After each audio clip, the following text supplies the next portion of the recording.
Hello, ഉപ്പേരി വെക്കാൻ വേണ്ടിയിട്ട് കടച്ചക്ക മേടിച്ചിട്ടുണ്ട്. അപ്പോഴാട്ടോ നമ്മൾ ഈ മുട്ടുകൂടിയ മാങ്ങ കണ്ടത്. അപ്പോൾ അത് 1 കിലോ മേടിച്ചു കേട്ടോ. പിന്നെ കപ്പലണ്ടിയാണ് മേടിച്ചിട്ടുണ്ടായിരുന്നത്. ചൂട് കൊടുക്കാൻ ആ ചേട്ടൻ പൊതിഞ്ഞ് തന്നിട്ടുണ്ട്. പിന്നെ ഞങ്ങൾ വരണ വഴിക്കാണ് ഇവനെ കണ്ടത്. മാങ്ങ വേണോന്ന് ചോദിച്ചിട്ടോ. അപ്പോൾ ആ മാങ്ങയും കൂടി മേടിച്ചു. അപ്പോൾ ക്യാമറയ്ക്ക് നോക്കില്ല എന്ന് പറഞ്ഞിട്ടാണ് അപ്പുറത്തേക്ക് തിരിഞ്ഞിരിക്കണത് കേട്ടോ. അത് ഞങ്ങളുടെ വീടിൻ്റെ അടുത്തുള്ളത് തന്നെയാണ്.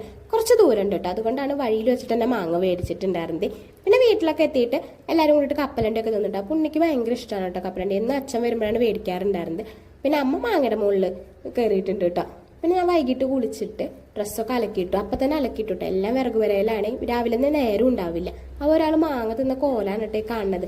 വെള്ള ബനിയൻ ഉണ്ടല്ലേ, മഞ്ഞ ബനിയനാക്കി വെച്ചിട്ടുണ്ട് കേട്ടോ. പിന്നെ നല്ല ഇഷ്ടമായ കാരണം എന്തേലും ആവട്ടെ എന്ന് വിചാരിച്ചു. അപ്പോൾ ഇതാണ് നമുക്ക് ബൈക്ക് വന്ന് കിട്ടിയിട്ടുള്ള മാങ്ങ. അപ്പോൾ അത് കഴിച്ച് നോക്കണ്ടേ എങ്ങനെയുണ്ട്. നല്ല മണമുണ്ട്, നല്ല ദശയൊക്കെ ഉള്ള മാങ്ങ കേട്ടോ. പഴുത്ത് വരണേ ഉള്ളൂ, കണ്ടില്ലേ അതിൻ്റെ ഉള്ളിൽ ലൈറ്റ് മഞ്ഞാണ്. ഞാൻ കഴിച്ചു നോക്കി, വിചാരിച്ച പോലെ അല്ല, നല്ല പുള്ളിയാണ് കേട്ടോ. അപ്പോൾ അത് പഴുപ്പിക്കാൻ വെച്ചിട്ടുണ്ട്. ഇനി നമ്മുടെ മുട്ടുകൂടിയ മാങ്ങ, ഇവിടെ മുട്ടുകൂടിയ എന്നാണ് കേട്ടോ പറയാം. ഇതിങ്ങനെ മുട്ടിയിട്ടാണ് കുടിക്കുക. അപ്പോൾ നിങ്ങളുടെ നാട്ടിൽ എന്താ അതിന് പേരെന്നൊന്ന് കമൻറ്റ് ചെയ്യണം കേട്ടോ. അത് മുട്ടിയിട്ട് കടിച്ചത് മാത്രമേ ഓർമ്മയുള്ളൂ. ആ സാധനം പോയ പോക്ക് നോക്കുക കേട്ടോ. എൻ്റെ മാങ്ങ വേണം പറഞ്ഞിട്ട് അതൊക്കെ മേടിച്ചിട്ടുണ്ട്. വേണമെങ്കിൽ ഇത് തിന്നോ എന്ന് പറഞ്ഞിട്ടാണ് എനിക്ക് അടുത്ത മാങ്ങ തന്നത്. അപ്പം അത് മൊക്കൊന്ന് മുട്ടിയിട്ട് കുടിച്ചിട്ടുണ്ട്. നല്ല രസമുണ്ട് കേട്ടോ. 1 കിലോ മാങ്ങ ഏത് വഴിക്കാ പോയേന്നറിയില്ല. നാളെ വീണ്ടും മേടിക്കേണ്ടി വരും. അപ്പം ഇന്നത്തെ വീഡിയോ എത്ര ഉള്ളൂ.